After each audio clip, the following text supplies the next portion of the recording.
먼저 말씀 이전에 기도부터 하고 시작하겠습니다. 하나님 너무나 감사합니다. 육신의 노예이자 죄의 노예인 저희를 오로지 구원의 선물로 저희를 구원해 주시고 이 땅에서 주님의 말씀과 전도와 기도로 저희가 올바르게 나아갈 수 있게 도와주시면 감사합니다. 너무나 어려운 이 세상에서 주님의 말씀을 전할 수 있는 좋은 기회 주시면 감사하고 오늘 있을 예배 주 안에서 온전히 기도하겠습니다. 주님 정말 감사하고 이 모든 것 주 예수 그리스도 이름으로 기도합나이다.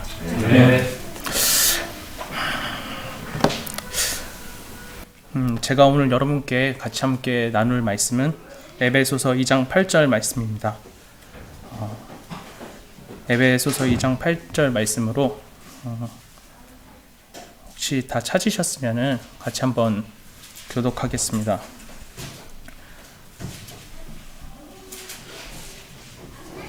하나 둘.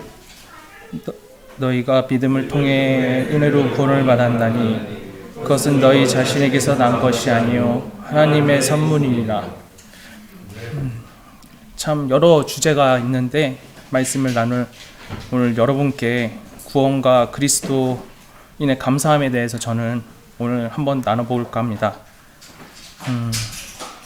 그리스도 안에서 감사를 강조한 이유는 구원을 받기 전 오로지 저의 생각과 판단만으로 살았던 삶에서 제가 주님 안에서 죄인임을 인정하고 저의 삶의 주인이 오로지 예수님이라는 것을 깨달았던 그 순간이 저에게는 주님 안에서 새로운 자유를 얻었기 때문입니다. 저희는 그저 죄인으로 태어났습니다. 태초에 아담과 하와가 뱀의 유혹으로 인해서 하나님의 말씀을 거스르고 선악과를 먹게 되었고 그들은 그 영원한 죄를 짓게 되었습니다. 예수님이 오시기 전까지 그 죄는 어떤 방법으로도 구원받을 수 없었고 그리고 그 죄인의 후손인 저희는 태어나자마자 죄인으로서 태어나게 되었습니다. 당연스럽게 저희는 육신적으로 세상을 바라보고 입이 바라고 욕구가 바라는 대로 살 수밖에 없습니다. 하지만 2000년 전에 하나님의 아들 예수님이 하나님이 자신의 아들을 이 땅에 주셨습니다. 주님이 이 땅에 오셔서 죄인인 우리를 위해서 온전히 자신을 십자가에 못 박히사 그 피로써 우리가 구원을 받게 될 수 있었습니다. 요한복음 3장 16절 말씀에는 이런 말씀이 있습니다. 하나님께서 이 세상을 이처럼 사랑하사 자신의 독생자를 주셨으니 이것은 누구든지 그를 믿는 자는 멸망하지 않고 영존하는 생명을 얻게 하심이라. 저희는 그저 죄인임을 인정하고 오직 하나님이 주신 그 선물을 받기만 하면 됩니다. 여기에 한 사람이 있었습니다. 그는 감옥의 죄수들을 관리하고 그 관리하던 중에 잠시 졸게 되었는데 지진이 나게 되었고 눈을 떠보니 죄수들이 다 도망갔습니다. 아마 그 당시의 죄로서는 이 직무유기 형태로 아마 참수형을 당하고 정말 사지가 다 찢겨나갈 정도의 고통을 받을 수 있는 정말 큰 죄일 수도 있었는데 정말 상상도 할 수 없을 만큼 그 사람은 정말 두려웠을 겁니다. 그는 자신의 죄를 거기에 있는 사람들에게 말했고 어떻게 진정 구원을 얻을 수 있었는지에 대해 떨며 물었습니다. 그때 바울의 일행이 그들에게 다가가서 말을 해줍니다. 사도행전 16장 31절 말씀. 그들이 이르되 주 예수 그리스도를 믿으라. 그리하면 네가 구원을 받고 내 집이 받으리라 하며 이게 그 유명한 간수의 이야기입니다. 그 후로 그는 자식뿐만 아니라 자신의 가족들까지 데려와서 구원받고 침례받게 됩니다. 육신인 자신의 삶을 내려놓고 그 후 주님 안에서 영원한 천국에 갔을 겁니다.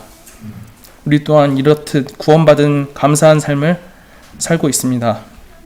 첫 번째 주제는 그리스도인의 감사한 삶에 대해서 여러분께 얘기 나누고 싶습니다.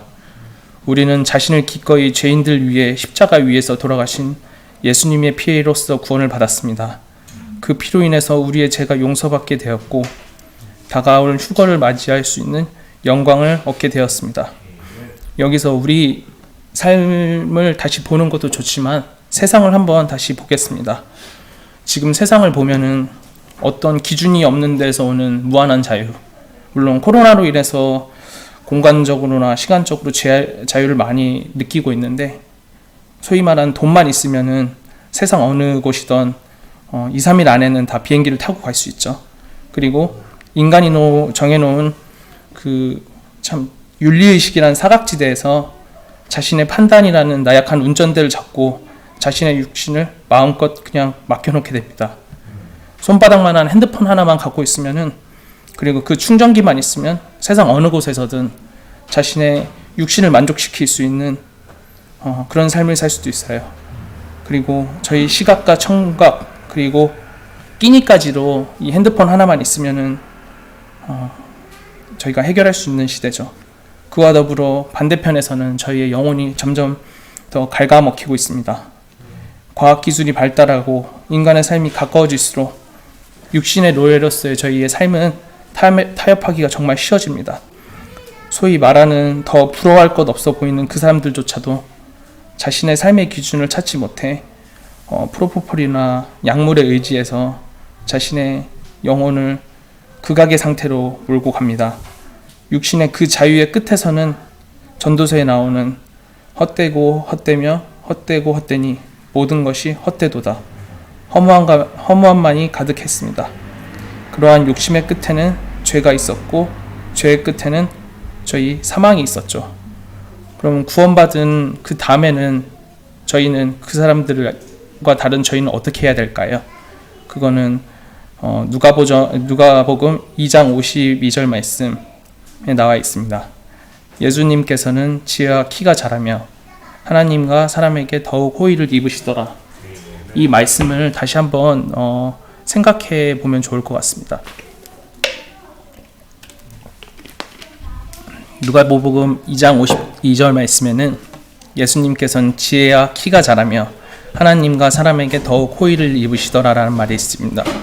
이것은 비단 어린 아이들에게만 말씀을 전해드리는 게 아니라 구원받은 성도에게 마땅히 따라야 할 모습입니다.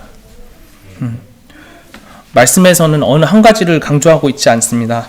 먼저 예수님께서는 지혜가 키가 자란다는 말씀 안에는 저희의 지적 발전과 육체적 발전, 그리고 하나님과 사람에게 더욱 호의를 입으시더라라는 말씀에는 사회성 발달과 영적 발달이 있습니다. 저희가 이 모든 것들을 하나씩 온전히 잘 발전됐을 때 저희는 예수님의 지체로서 교회 안에서 온전히 제자리를 구성하게 되며, 그것이 사람 눈에는 미약해 보이고 정말 나약해 보이는 일이랄지라도 우리가 이 땅을 떠나 하늘의 왕국에서는 각자의 한 일에 대해서 상급을 받을 수 있습니다. 올바른 성장의 방법인 기준에 대해서 알아보겠습니다. 로마서 12장 2절 말씀에는 이런 말씀이 있습니다. 너희는 이 세상에 동화되지 말고 오직 너희 생각을 새롭게 함으로 변화를 받아 하나님의 선하시고 받으실 만하며 완전하신 뜻이 무엇인지 입증하도록 하라. 저희가 육신을 가진 이 땅에서 예수님이 오실 그날까지 영적 행군을 해야 한다고 하면은 말씀이 저희에게는 지도이고 기도가 나침반입니다. 말씀은 우리에게 이 땅에서 가야 할 곳, 해야 할 행동을 보여줍니다. 하지만 저희 말씀 그것만으로는 참 저희 육신과 그 거리에서 방해하는 것들이 참 많아요. 예컨대 성경 말씀에는 어떤 구절이 있다고 치면은 저희 삶에서는 그걸 하려고 하면은 저희를 정말 올가매는 것들이 참 많죠. 그 말씀에도 다윗의 예로 그 기도로 그것을 잡는 방법이 있습니다. 시편 17장 1절 말씀에 이런 말씀이 있습니다. 오 주여 정당한 호소를 들으소서. 내 부르짖음에 주의를 기울이시며 거짓된 입술에서 나오지 않는 내 기도에 귀를 기울이소서. 정말 다윗도 힘든 시간을 가지면서 그가 10년의 광야 생활 동안 오직 믿었던 한 사람은 하나님이었습니다. 그의 모든 삶을 하나님께 맡기고 그의 삶을 주님께 기도하면서 그는 나중에 왕자의 자리에 올라갈 수 있었습니다. 우리가 진정 말씀을 기반으로 거짓되지 않고 올바른 기도를 하게 된다면 주님이 다윗을 왕좌에 올려놓듯 저희 마지막 날에 상급을 받을 수 있습니다. 허나 아까 말씀드렸다시피 실제 현실에서는 저희들을 시험하는 것들이 정말 많습니다. 오히려 저희가 명확한 범죄, 누군가를 살해하거나 고의로 누군가를 속여서 그 사람의 인생을 파멸시키는 것에 대해서는 하면 안 된다고 저희는 다 알고 있습니다. 하지만 사탄은 그렇게 누구나 보일 수 있는 그런 쉬운 방식으로 사람을 공격하지 않습니다. 그의 계략은 인간의 도덕적 판단과 마음의 가장 약한 부분을 흔들게 됩니다. 저의 삶에서 되돌아봤을 때 저 또한 하는 일이 물건을 사와서 그 물건을 제 가격에 고객들한테 전달해주는 소위 가격을 붙여서 파는 일을 하고 있습니다.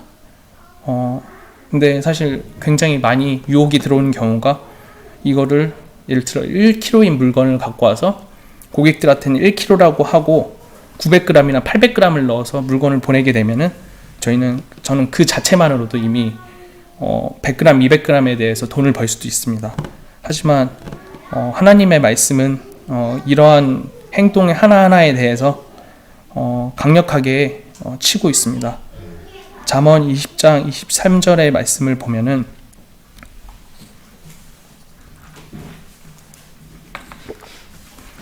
서로 다른 추는 주께 가증한 것이요 거짓된 절은 좋지 못한 것이니라. 사람이 가는 것은 주께로 말미암나니 사람이 어찌 자기 길을 깨달을 수 있으리요. 이때마다 저는 마음을 내려놓고 제가 혹시라도 고객들한테 현혹을 시키거나 돈을 더 벌려고 그들에게 속이는지에 대해서 항상 기도하고 있습니다. 재밌는 사실은 이러한 원칙을 갖게 되면은 지금 당장 저는 손해를 보는 것 같고 제가 어려움을 겪고 당장 물건이 안 팔리는 것 같은데 기도로 제 마음을 내려놓으면은 감사하게도 주위에 그런 분들만 남게 되고 그렇게 되면은 그 고객들이 그걸 알게 되고 저희 일이 더 잘 풀리게 하는 것을 저의 삶에서 느낄 수 있었습니다. 이 또한 하나님의 큰 영광임을 인정할 수밖에 없었습니다. 이러한 것들이 과연 정말 기도 없이 저희가 그냥 도덕적 판단만으로 나약한 육신을 가진 인간이 할 수 있었을까요? 저는 힘들다고 봅니다. 두 번째로는 주님 안에서의 감사한 삶입니다. 말씀과 기도를 바탕으로 우리가 살아나게 된다면 무엇보다 감사한 것은 저희 안에서 올라오는 인간적인 감정이나 세상에 취한 마음이 아닌 구원받아 얻은 성령님을 통해 오로지 저희가 말씀과 기도와 교제로 저희 감사한 삶을 살 수 있습니다. 지금 저희 교회에게도 너무나도 감사한 것 중에 하나는 초기 예수님의 성경 말씀에 나와 있는 예수님의 교회가 올바르게 침례교도를 통해 지켜지게 되었고 그것이 그 다음 선배인 포스타 선교님 그리고 저희 목사님이나 저희 친교회 목사님께 올바로 전달될 수 있었습니다. 어려움과 힘든 고난이 있었지만 그 옆에는 주님의 바른 가르침을 지키는 자들에 대해서 성경은 말씀해 주십니다. 시편 136장 23절을 보겠습니다.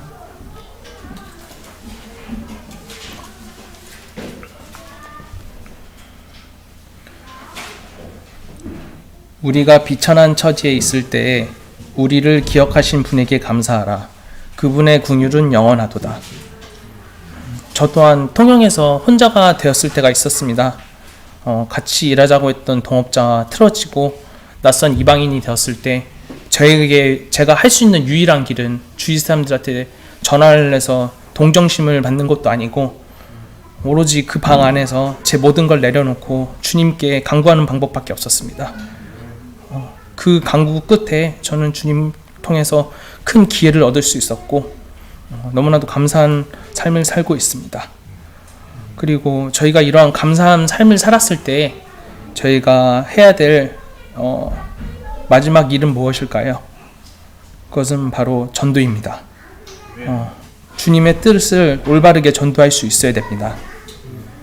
주님께서 주신 구원이라는 값진 선물과 그 안에서 감사한 삶을 하나하나씩 누리고 있다면 저희는 반드시 구원해야 됩니다. 미국 속담에는 이런 말이 있다고 합니다. 하나의 촛불이 다른 촛불에게 전해진다고 해서 처음 촛불이 꺼지는 것은 아니다. 우리의 구원은 우리의 죄를 회개하고 예수님을 우리의 구주로 영접하고 구원을 받음으로써 숫자로 치면 0에서 1이 된 겁니다. 그리고 이 한 번 받은 구원은 영원히 지워질 수도 사라지는 것도 아닙니다. 즉 우리는 예수님 안에서 오로지 진리의 마차를 타고 천국 영광길을 갈 수 있습니다. 여기서 멈추어야 할까요? 아닙니다.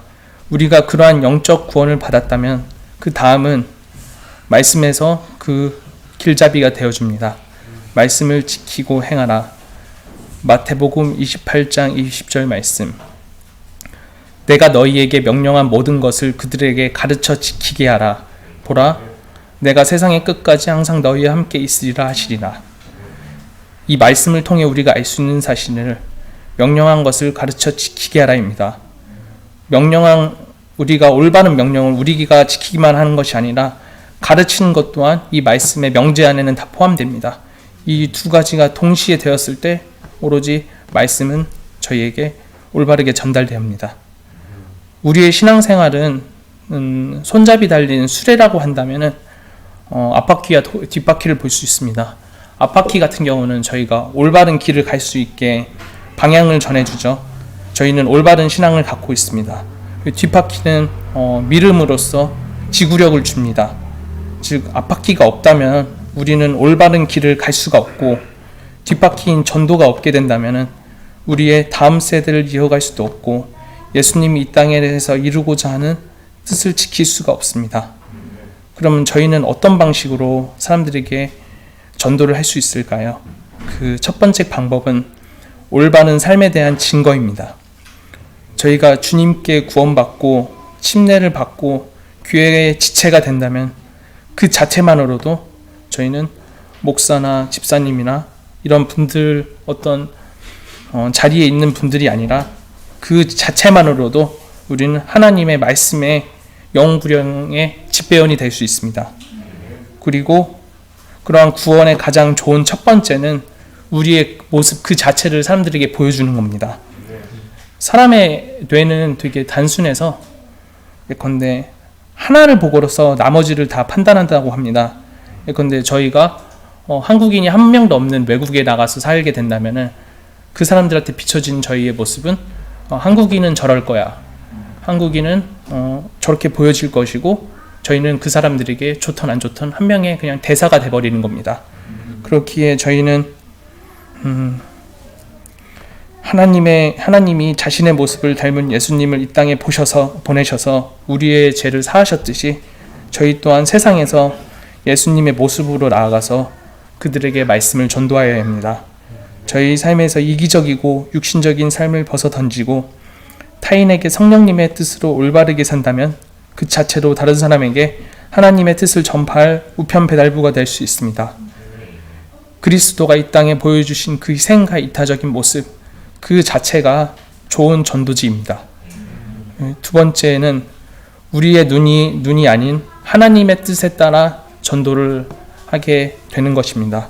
예전에 신기형제도 한번 설교를 한 적이 있었는데 저희는 다 어렸을 때부터 다르게 태어났죠. 남자 여자에서부터 해서 집안 사정이 다를 수도 있고 또 교육 수준이나 또 성향에 따라서 저희 안에서 기호가 나뉩니다. 친한 사람, 싫어하는 사람, 또 가까이 하고 싶은 사람, 멀리 하고 싶은 사람. 그런데 우리는 최소한 구원받은 성도라고 한다면 하나님의 하나의 지체로서 하나가 되어야 합니다. 전도 또한 마찬가지입니다. 저희가 입맛에 맞는 전도가 아니라 나랑 통하는 사람만 하는 전도가 아니라 심지어는 저 또한 아직 그 마음속에서 짊어질 저희 가족에 대한 구원의 부담감도 있습니다. 그럼 뿐만 아니라 어렸을 적 나와 사이가 좋지 않은 친구, 그리고 군 시절 나를 괴롭혔던 선임이 될 수도 있고요. 그리고 정말 직장 상사가 될 수도 있고 그들 모두에게도 기도와 전도의 손길이 필요합니다. 하나님의 말씀에는 그것에 관해서 명확하게 나와 있습니다. 고린도 후서 2장 10절 11절 말씀에는 이런 말이 나옵니다. 너희가 누구에게 어떤 일을 용서하면 나도 용서하노라. 만일 내가 누구에게 어떤 일을 용서하였다면 내가 그것을 용서한 것은 그리스도를 대신하여 너희를 위해 한 것이니 이것은 사탄이 우리를 이용하지 못하게 하려 함이라. 우리는 그의 계략들에 대해 무지하지 아니하노라. 저 또한 하나의 고백을 하면은 마음속에서 과거에 싫어했던 사람들이 순간순간 떠오르는 경우가 있습니다.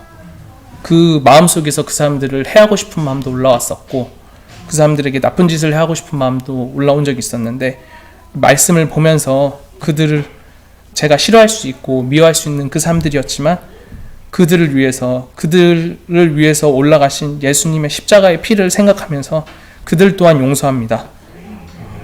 마태복음 6장 14절 15절에는 이런 말씀이 나옵니다. 너희가 사람들에게 그들의 범법을 용서하면 너희 하늘 아버지께서도 너희를 용서하시려니와 너희가 사람들에게 그들의 범법을 용서하지 아니하면 너희 아버지께서도 너희의 범법을 용서하지 아니하시리라.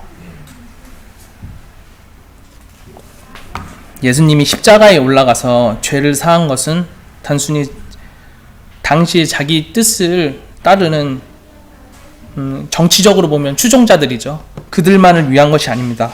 그보다 더 큰 죄인들을 사랑하려는 하나님의 숨은 뜻이 있습니다.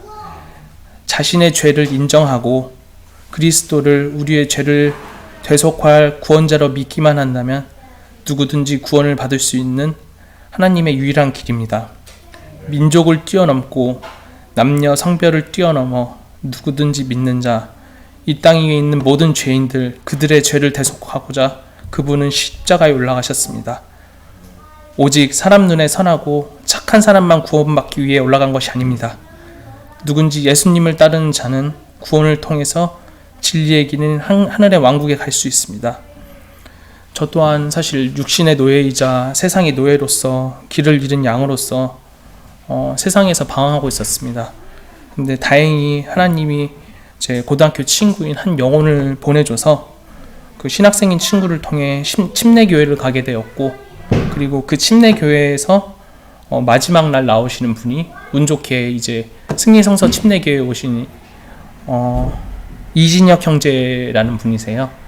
그분이 정말 우연이었던 게 같은 개찰구에 서로 한 10초 정도의 차이만 있었어도 아예 못 볼 수도 있었는데 그분이 저에게 어디에 사냐, 그리고 뭐 구원을 받았느냐 이런 얘기를 하면서 저는 일산으로 가게 되었고 그분은 이제 봉천동으로 교회를 오게 되었었는데 그분이 저에게 그러면은 봉천동을 한번 교회를 가보지 않겠나 하고 저에게 이제 권했습니다. 제가 왔었을 때 그분은 없었는데요. 그래서 저는 그분에게 지금 너무나도 감사하고 하나님의 성령님이 이쪽으로 올바르게 이끌어 주셨습니다. 이쪽에서 말씀을 잘 듣고 그 말씀을 통해서 제가 구원을 받을 수 있게 되었고, 또 그리고 침례를 받고, 그리고 주님 안에서 또 많은 보살핌과 사랑을 받을 수 있었고, 각각 형제 자매님들 그리고 선생님을 통해 정말로 제가 영적 성장을 조금이나마 이룰 수 있게 된 것 같습니다. 그리고 다음에는 신학교까지 가고, 그리고 정말 영광스러운 말씀을 전해줄 수 있는 그런 기회도 보낼 수 있었습니다.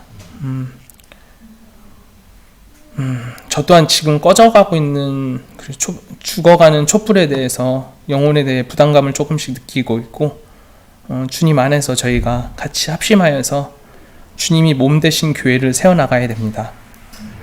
마지막으로 우리의 대선배이자 인간으로서 정말 가장 큰 고통을 받을 수 있었던 사람인, 그러나 영적으로는 정말 가장 감사한 삶을 살았던 사도 바울의 말씀을 끝으로 예배를 끝 마무리하겠습니다. 사도행전 28장 30절 31절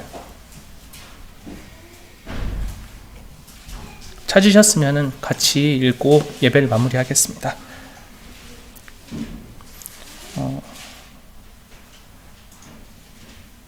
읽겠습니다. 바울이 자기 셋집에서 만 2년을 거하며 자기에게 오는 모든 사람을 받아들이고 전적으로 확신 있게 하나님의 왕국을 선포하며 주 예수 그리스도에 관한 그것들을 가르치되 아무도 그를 갖지 못하더라. 예, 기도로 마무리하겠습니다.